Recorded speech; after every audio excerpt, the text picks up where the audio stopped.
was 23 years old when I had a love life with Marvin. And then sabi ko noon, ang pinagpipray ko, kailangan pag nagkaroon ako ng boyfriend, yung same industry ng work ko. So pinagpray ko na sana yung makatagpo ko is also a chef para at least magkaintindihan kami in terms of career and personal life. Natupad naman lahat ng prayers ko. Isa lang ang hindi ko natupad. I mean, ang hindi natupad sa prayers ko. Hindi siya marunong kumanta. Ang pastry chef na anak ng isang teacher at mango farmer. At ang chef na lumaki sa pamilya ng mga Batanggenyong kusinero. Definitely set the stage for a Pinoy cuisine where sweet and savory collide. Ang partnership naming dalawa is that building one flavor of life together. Some of my friends suggested that, bakit hindi mo gamitin yung pangalan mo? Siya to, yung concept na to. Kasi gusto ko na mailabas din niya kung ano yung talent niya, kung ano yung specialty niya, para at least parehas kaming nasa spotlight. Masaya kasi unti-unti natutupad namin yung mga pangarap namin. Hindi lang para sa amin dalawa, kundi para sa pamilya namin. Yung mga paborito namin pagkain, nandito na rin. So, combination ng family at saka passion, kaya nabuo namin tong Filipino restaurant. Dito sa Charina's All-Day Filipino Dining, talaga namang mararamdaman natin ang pagmamahala nila Chef Charina at Chef Marvin. A love that extends to different families who want to create lasting memories while savoring their unique recipes. Makarelate din kaya si Josh Ford sa kanila? Hello mga food explorers! It's Josh Ford here at syempre napakinggan natin ang very inspiring story nila Chef Marvin and Chef Zarina sa paggawa nitong magandang restaurant nila sa Marikina and Zarina's All-Day Filipino Dining. Kaya guys, punta kayo dito kasi looking at the food right now, it doesn't look like your common Filipino food. So first of all, we have the soft roast with homemade dips. Alright, let's start it off with the avocado hummus. Oh my!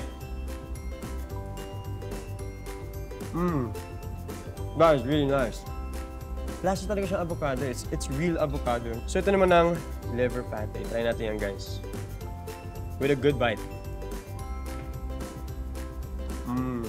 This has a stronger taste lalo ng avocado. Ito very rich in flavor, I'd say. Sobrang sarap, ah. As in, hindi ako fan ng liver. Pero ito masarap na liver. Ayun yung liver na kakainin ko. Enjoyin natin to. We're gonna put the liver pate and across the soft bun, mango salsa sa itaas. Ooh. Totoo nga. Oh, that's nice. Wow. Ngayon, tayo naman natin yung hot honey. And just look at that. That looks spicy.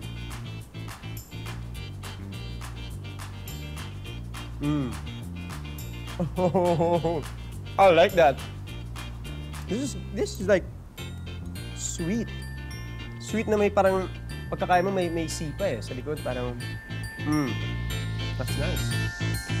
So yun na guys, meron naman tayong mini okoy. Pero it's not your normal okoy, yung mga may shrimp. Ito, veggies. And syempre, our homemade avocado hummus. So let's give it a good bite.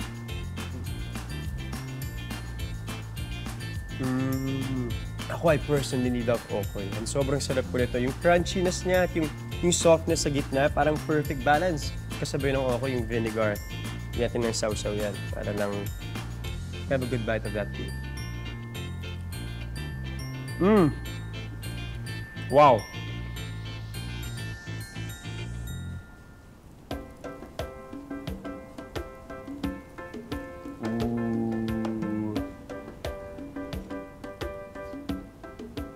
Oh my. Chef, take out please. Sarap. Very refreshing. Now, let's move on to the ginataang Batangas caldereta. Ang istorya kasi niyan, maraming punong nanyog sa Batangas. So, isa yan sa hinahalo nila sa caldereta. So, para mag-level up. So, nagdadagdag siya ng creaminess sa caldereta, which is masarap na combination. Tikman natin yan. Explosion of flavors to for sure ako. Let's try it out. Oh my. That is really nice. Sarap. This tastes like home for me. Aminin ko. Ako, may mama ko kasi mahilig talaga siya magluto ng kaldereta and very familiar in taste. That is really good. Pistachio, cream pesto, and shrimp pasta. So kita nyo guys, ito yung mango, ito yung pistachio cream, ito yung mga shrimp, at ito yung pesto pasta. At ang sabi nila sa akin, the best way to eat this is to mix everything together para we have a mix of flavors.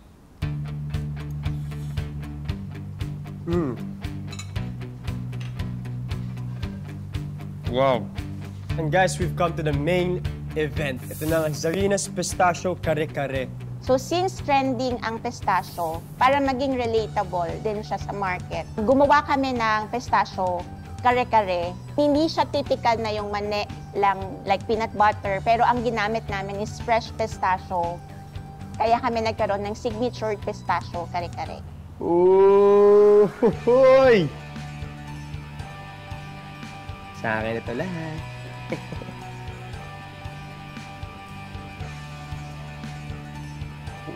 Ooh, that's good. It's very soft and parang it melts in your mouth. The roast beef melts in your mouth. That is... Wow. That is really good.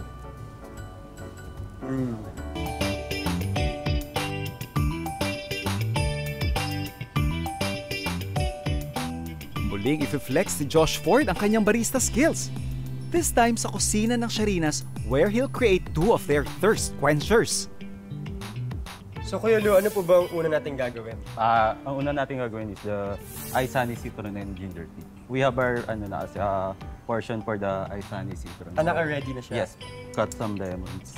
Then i-transfer natin siya sa glass. Put some cold water. Yung... This one for the And garnish. rosemary. Yes. So ngayon, sa mga coffee lovers, they have their very own latte. Ano po ba yung Yes, latte? we have our specialty niyo po? signature patis caramel latte. Patis? Yes po. Papatikin ko muna sa'yo. So, Eh ako, para- tikim niyan. Yes po. Di tayo dyan. Ay! Parang dami niyan ha! Smells like caramel, pero ayan na, namoy ko yung patis. Oh, namoy ko yung patis. Salty siya. Cheers. Siyempre, we're gonna try everything kasi we're food explorers. So let's G.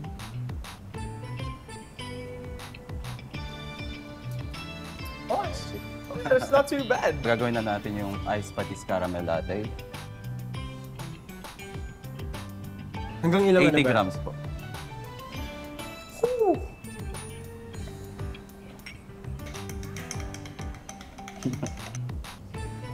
Pour lang po mga 3/4 po. Mga 3/4, okay. Yan okay. Hanggang ma-pour yung rice. That's it. 20 grams off. Yeah, that's good.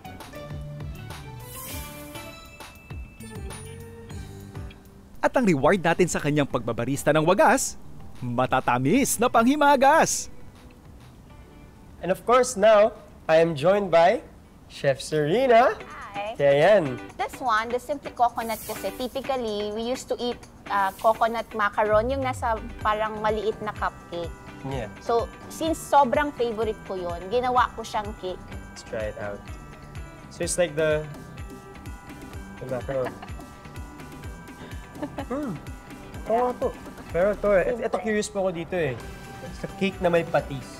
Yeah, okay. So, With patis, ito naman, si chocolate patis caramel. Di ba, typically, pag gumagawa tayo ng caramel, ang ginagamit nating pang-balanse ng sweetness niya is salt. So, para yan. Yes. Yeah. So, since we want to modernize or elevate, mas masarap kasi minsan ng patis na pampaalat.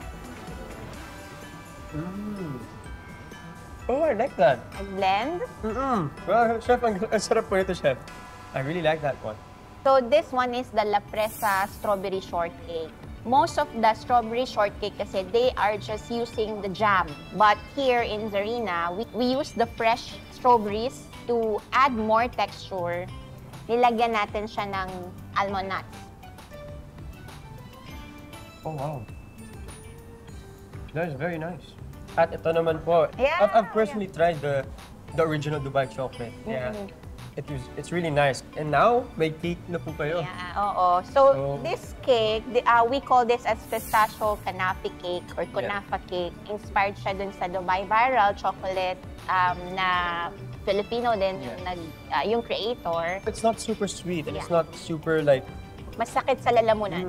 Yeah, Like kasi perfect balance lang po talaga. thank you for that, Joss. Kasi pag gumagawa talaga ako ng cake, gusto ko yung binibigay ko sa guest namin is the same thing na yun yung nilulook forward ko. Yeah. Iniimbitahan po namin kayong bisitahin ng aming social media platform. I-search nyo lang po ang @Zarina's Restaurant.